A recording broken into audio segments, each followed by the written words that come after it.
The next few days went by in a blur for Nancy.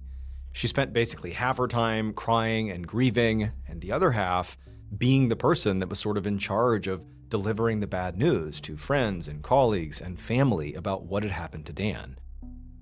And the reality was, what happened to Dan was still very much up in the air. I mean, the only thing detectives knew at this point was that Dan had been found dead by his students in the kitchen after being shot twice, and that's what killed him.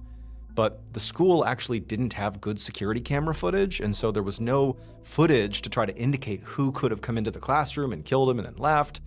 It was like they didn't really have any good leads, they didn't have any good evidence, and in many ways, it was just this big mystery that didn't appear like it was going to get solved anytime soon. Now, Nancy certainly had her own theory. I mean, she felt like she knew Dan rubbed people the wrong way, and she always had this kind of, basic concern that he was going to make the wrong person mad and they were going to just snap and hurt him someday. And that was definitely a worst case scenario, but here she is, her husband's been killed, he's been shot to death. And so that's what she thought had happened.